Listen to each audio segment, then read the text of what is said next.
nama saya Desi Susanti, peserta Lasar CPNS Kementerian ATR BPN Gelombang 1 Angkatan 5 Kelompok 4 tahun 2025. Di sini, saya akan melakukan learning journey tentang adaptif.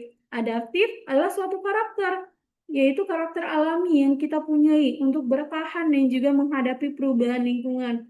Perubahan itu sendiri terjadi sangat cepat dan tidak ada negara yang kebal terhadap perubahan. Sehingga kita harus bisa mampu beradaptasi terhadap perubahan tersebut. Sehingga kita dapat melaksanakan kebijakan publik dengan kualitas yang baik walaupun adanya perubahan-perubahan tersebut. Nah, bagaimana sih cara kita melakukan penerapan budaya adaptif? Yang pertama, kita harus selalu bisa nih mengantisipasi dan juga beradaptasi terhadap perubahan lingkungan. Dan juga kita harus selalu mendorong jiwa kewirausahaan kita. Dan yang ketiga, kita harus bisa memanfaatkan peluang apa saja sih yang ada walaupun peluang tersebut berubah-ubah. Dan yang keempat, kita harus selalu memperhatikan kepentingan yang kita perlukan yang terkait dengan kinerja instansi kita sendiri. Nah, bagaimana sih cara melakukan pengembangan kapasitas pemerintah?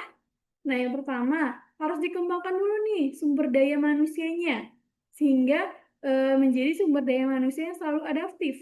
Dan juga harus dikuatkan organisasinya, yaitu penguatan organisasi adaptif. Dan yang terakhir, kita harus selalu melakukan pembaruan institusional yang adaptif, sehingga kapasitas pemerintahnya akan lebih baik lagi. Nah, selanjutnya ada budaya organisasi, di mana ada 4 budaya organisasi, yaitu yang pertama budaya adaptif, yang kedua budaya misi, yang ketiga ada budaya klan, yang keempat ada budaya birokratif. Di mana di sini ada perbedaan, apakah dia fleksibel ataupun stabil dalam menghadapi perubahan tersebut. Misal, seperti budaya adaptif dan budaya klan, dia merupakan fleksibel terhadap adanya perubahan itu sendiri. Sedangkan untuk budaya misi dan budaya birokrasi, dia stabil walaupun ada perubahan, dia tetap melaksanakan kebijakannya.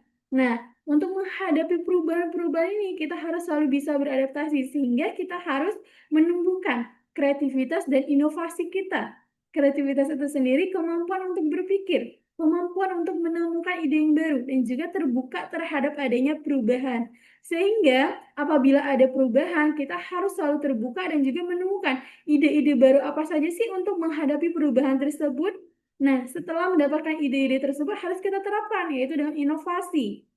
Kita harus menerapkannya dalam beberapa bentuk. Misal seperti produk, proses, maupun kebijakan itu sendiri. Jadi tidak hanya ide, tapi kita terapkan dalam sebuah bentuk. Nah, selanjutnya di sini ada implementasi adaptif di mana saya belajar terkait konsolidasi tanah elektronik.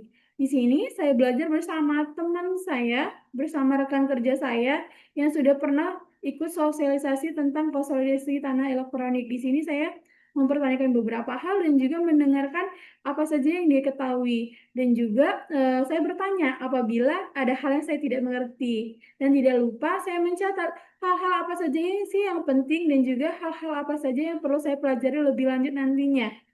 Dan setelah saya belajar bersama rekan kerja saya tetap belajar sendiri dari beberapa sumber yang lain untuk meningkatkan pengetahuan saya dan juga kemampuan saya.